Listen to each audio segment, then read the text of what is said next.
बिहार में आखिर कौन पत्थरबाजी कर रहा है? बिहार में आखिर कौन अराजकता फैला रहा है? बिहार में आखिर क्यों बीजेपी विधायकों को दौड़ा दौड़ा कर पीटा जा रहा है? क्या इसके पीछे विपक्ष की कोई बड़ी मंशा है या फिर नीट छात्रों को खासतौर पर एक मोहरा बनाने की रणनीति? आज ये सवाल उठाएंगे हम विभाग सवाल में। नमस्कार, मैं हूं आपके साथ हर्ष भारद्वाज। कैपिटल टीवी का खास शो विभाग सवाल देख रहे हैं आप। बिहार के अंदर से जो तस्वीरें आ रही हैं वो काफी चिंताजनक वाली हैं, क्योंकि कहा जा रहा है कि नीट छात्रों की तरफ से प्रदर्शन किया जा रहा है, धर्मेंद्र प्रधान के इस्तीफे की मांग की जा रही है। लेकिन बिहार के अंदर एक और तस्वीरें सामने आई जब कांग्रेस और बीजेपी कार्यकर्ता आपस में भिड़ गए। सदाकत आश्रम के बाहर जहां प्रदर्शन किया गया, वहीं पर कुछ ऐसे तत्वों ने विधायकों को पीटा, कुछ ऐसे तत्वों ने मारा पीटी की जिनके ऊपर सवाल खड़े हो रहे हैं। और आखिर कौन वो संदिग्ध तत्व थे, क्योंकि वो ना तो छात्र थे और ना ही कोई कार्यकर्ता। सवाल है कि आखिर वो कौन थे। इससे कई ऐसे सवाल हैं जिसे आज हम पूछेंगे। क्योंकि क्या कांग्रेस ने माहौल खराब करने की कोशिश की? क्या पत्थरबाजी करने वाले छात्र ही थे? बीजेपी विधायकों को क्यों टारगेट किया जा रहा है? सवाल ये भी रहेगा कि बिहार में आखिर कौन फैला रहा है अराजकता? कब तक काबू में होंगे बिहार के हालात? ये तमाम सवाल हैं जो आज हम पूछेंगे और एक एक करके आपको तस्वीरें भी दिखाएंगे। बीजेपी विधायक को दौड़ा दौड़ा कर पीटा। सबसे पहली तस्वीर आपको विनय बिहारी की ये दिखा रहे हैं। आप देखिएगा कि किस तरीके से उनका कॉलर पकड़ा गया है और किस तरीके से उन्हें पीटा जा रहा है।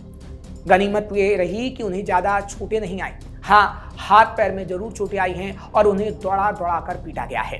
सवाल है कि क्या ये वही छात्र हैं जो धर्मेंद्र प्रधान के इस्तीफे की मांग कर रहे हैं?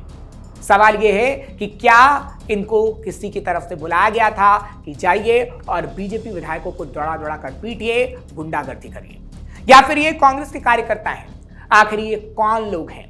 हालांकि इन लोगों की फुटेज के आधार पर जांच की जा रही है और पुलिस इनका कड़ा बंदोबस्त करने की तैयारी में है। लेकिन सवाल ये है कि अगर आप आंदोलन कर रहे हैं तो आंदोलन का मतलब ये नहीं कि आप किसी का कॉलर पकड़कर इस तरीके से मारेंगे, क्योंकि वो विधायक जो इस वक्त विधानसभा के अंदर बैठता है उसको आप लोगों ने ही चुना है। और अगर आप अपनी बातों को रखना चाहते हैं तो शांतिपूर्ण तरीके से रखिए, और लोकतंत्र में ये आपका सबसे बड़ा हक है। लेकिन ये हक आपको किसी ने नहीं दिया कि आप इस तरीके से एक विधायक का कॉलर पकड़ेंगे और उसे इस तरीके से दौड़ा दौड़ा कर पीटेंगे कि वो कहेगा कि मेरी जान की भीख मुझे दे दो। विधायक ने हाथ जोड़े लेकिन ये लोगों ने बख्शा नहीं। विधायक ने बार बार ये विनती की कि मुझे छोड़ दो, लेकिन इन लोगों की तरफ से उनको नहीं बख्शा गया और किसी तरीके से विनय बिहारी जान बचाकर भागे हैं। हालांकि सम्राट चौधरी की संज्ञान में यह तस्वीर आ चुकी है और पुलिस इस मामले में तगड़े एक्शन की बात कह रही है। कुछ लोगों के खिलाफ एफआईआर भी दर्ज की गई है। लेकिन सवाल फिर वही उठ जाता है कि अगर प्रदर्शन करना है तो लोकतंत्र की खूबी है शांतिपूर्ण प्रदर्शन की। ये अराजकता फैलाने की तस्वीर जो भारत के अंदर से आती है वो सवाल खड़े करती है कि आखिर इसे कौन फैला रहा है। पत्थरबाजों ने फैलाई अराजकता। अब इस तस्वीर को देखिएगा जो आप ये तस्वीर देख रहे हैं, क्योंकि ये पत्थरबाजों की तस्वीर है। किस तरीके से पटना के गांधी मैदान के पास ये पत्थरबाज इकट्ठा होते हैं, पत्थरबाजी की जाती है और पुलिस को चोटिल करने का काम किया जाता है।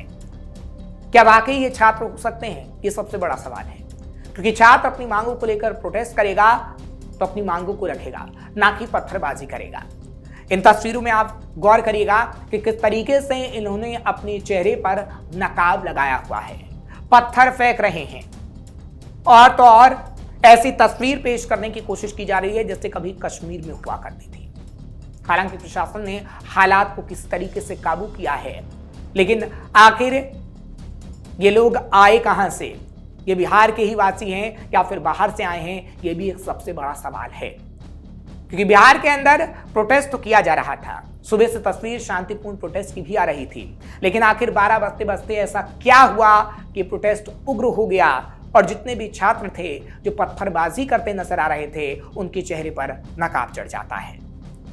नकाब इसलिए ही चढ़ाया गया ताकि चेहरे पहचान में ना आ सके, लेकिन कुछ सीसीटीवी फुटेज को पुलिस ने खंगाला है और उन लोगों की पहचान की जा रही है जो पत्थरबाजी कर रहे थे, जो माहौल को खराब करने की कोशिश कर रहे थे। क्योंकि पूरा जिम्मा पुलिस के पास ही था। सवाल पुलिस पर भी खड़े होते हैं कि पुलिस को जब इस बात की जानकारी थी कि आज तमाम छात्र प्रोटेस्ट करेंगे और साथ ही साथ बीजेपी का भी धरना प्रदर्शन है और कांग्रेस की तरफ से भी प्रोटेस्ट किया जाना है, तो आखिर पुलिस ने तमाम व्यवस्थाओं को पहले जैसा क्यों नहीं किया जैसे पुलिस हमेशा से करती है और कहती है कि अगर कोई प्रोटेस्ट होगा तो हम पूरी तरीके से तैयार हैं। इसलिए पुलिस के पर भी सवाल उठ रहे हैं, प्रशासन पर भी सवाल उठ रहे हैं कि क्या प्रशासन हालातों को काबू करने में नाकाम साबित हुआ है। क्योंकि ये तस्वीर सामने आई है तो सवाल पुलिस पर भी है, सवाल प्रशासन पर भी है, लेकिन सबसे बड़ा सवाल इन प्रदर्शनकारियों पर भी है कि ऐसे अगर ये पत्थरबाजी करेंगे तो सवाल तो उठेगा कि ये कोई छात्र नहीं है, ये वो पत्थरबाज हैं जो कहीं ना कहीं अराजकता वाला माहौल फैलाना चाहते हैं और पूरे देश की, सिर्फ बिहार की नहीं, पूरे देश की छवि को बदनाम करना चाहते हैं। नेताओं की गाड़ियों में तोड़फोड़। अब बात इस गाड़ियों की करते हैं जिस गाड़ी को आप देख रहे हैं। इस गाड़ी की तस्वीर आप देखिएगा कि किस तरीके से इस गाड़ी को चूर चूर कर दिया गया है और तो और कई मीडिया कर्मियों पर भी हमला किया गया है। मीडिया कर्मियों के लिए दिल्ली से एक नैरेटिव गढ़ा गया कि मीडिया कर्मी, जो मेन स्ट्रीम मीडिया है, वो कहीं ना कहीं हकीकत को बयान नहीं कर रहा है। लेकिन रोजाना हम आपको तस्वीर दिखा रहे हैं नीट छात्रों की भी जो आंदोलन कर रहे हैं, साथ ही साथ विपक्ष की भी तस्वीर जो सत्ता पक्ष से सवाल पूछ रहे हैं और सत्ता पक्ष की भी वो तस्वीर दिखा रहे हैं कि किस तरीके से सत्ता पक्ष अपना जवाब विपक्ष को भी दे रहा है और छात्रों तक अपनी बात पहुंचा रहा है। आज प्रधानमंत्री नरेंद्र मोदी की तरफ से भी ट्वीट किया गया, फास्ट ट्रैक कोर्ट की बात भी कही गई कि अगर कोई पेपर लीक होता है तो उस मामले में फास्ट ट्रैक कोर्ट का गठन किया जाए। बावजूद इसके हम देख रहे हैं कि यह प्रदर्शन लगातार उग्र होता जा रहा है। हालांकि ये ट्वीट आज सुबह ही आया और जो ये तस्वीर हम दिखा रहे हैं ये कल की है, क्योंकि कल ये तमाम गाड़ियां नेताओं की पटना से गुजर रही थीं, लेकिन गाड़ियों को रोका गया, विधायकों को पीट पीट कर दौड़ा दिया गया, फिर की गई इन गाड़ियों पे पत्थरबाजी, इनके शीशे तोड़ दिए गए और जो मीडिया कर्मी कवर कर रहे थे उन पर भी पत्थर बरसाए गए हैं। सवाल बड़ा है कि बिहार के अंदर ऐसी तस्वीर जो सामने आ रही है, आखिर वो क्या बयां कर रही है। इस तस्वीर से यही बयां होता है कि ये कोई छात्र नहीं थे। हम बार बार ये कह रहे हैं, क्योंकि छात्र अपने भविष्य को सुधारने के लिए काम करता है, छात्र अपने भविष्य के लिए लड़ने का काम करता है, छात्र अपने हक के लिए सरकार से बात मनवाता है, लेकिन इस तरीके से नहीं जो तरीका बिहार के अंदर अपनाया गया है। पुलिस की गाड़ियों पर पत्थरबाजी। अब इन तस्वीरों को देखिएगा, ये पुलिस की गाड़ी की तस्वीर है, क्योंकि पुलिस प्रशासन हालात को काबू करने की पूरी कोशिश कर रहा था, लेकिन पुलिस पर पत्थरबाजी की गई। और ये जो एक छात्र आपको नजर आ रहा है उसमें साफ तौर पर नजर आएगा कि कितनी दूरी पर वो छात्र है, तकरीबन 1 से 2 किलोमीटर की दूरी पर वो छात्र रहा होगा, लेकिन उस छात्र के पास कितने सारे पत्थर हैं वो एक एक करके गाड़ी पर पत्थर फेंकता है। कुछ दूर आप निगाह मारेंगे तो आपको उस गाड़ी की भी तस्वीर नजर आएगी। इस गाड़ी को जोर जोर से हिलाया जा रहा है, उसे तोड़ा जा रहा है और ये बताया जा रहा है कि अगर पुलिस ने हम पर काबू पाने की कोशिश की तो पुलिस को भी हम आगे आने वाले समय में सबक सिखाएंगे। ना तो कानून का खौफ है, ना प्रशासन का खौफ, लेकिन सवाल फिर वही उठ जाता है कि आखिर किसकी शय पर यह काम किया गया है। कांग्रेस के कार्यकर्ताओं ने किस तरीके से तोड़फोड़ की है, क्योंकि कांग्रेस के कार्यकर्ताओं ने तोड़फोड़ की। कांग्रेस के कार्यकर्ता जब बीजेपी कार्यकर्ताओं से भिड़ रहे थे, दरअसल नीट छात्रा मामले में कांग्रेस ने ऐलान किया था कि हम प्रोटेस्ट करेंगे जब तक उनको इंसाफ नहीं मिल जाता, जो नीट छात्र जंतर मंतर प्रदर्शन कर रहे हैं। लेकिन राहुल गांधी ने प्रधानमंत्री आवास के बाहर जो प्रोटेस्ट किया उसके खिलाफ बीजेपी ने प्रोटेस्ट बिहार के अंदर किया।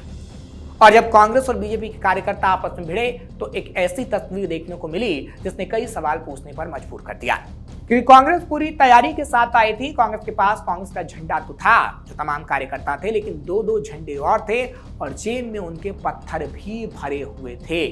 सवाल यह है कि क्या वाकई वो कांग्रेस के कार्यकर्ता ही थे या कांग्रेस के कार्यकर्ता के नाम पर कोई ऐसा संदिग्ध जो बिहार का माहौल खराब करने की कोशिश कर रहा था, क्योंकि ये तस्वीर कई सवालों को पूछती है। जिन सवालों को हमने शुरुआत में भी पूछा है कि आखिर अराजकता फैलाने का पूरा ठेका किस व्यक्ति ने दिया है, कौन है वो जो बिहार के अंदर माहौल को पूरी तरीके से खराब करना चाहता है।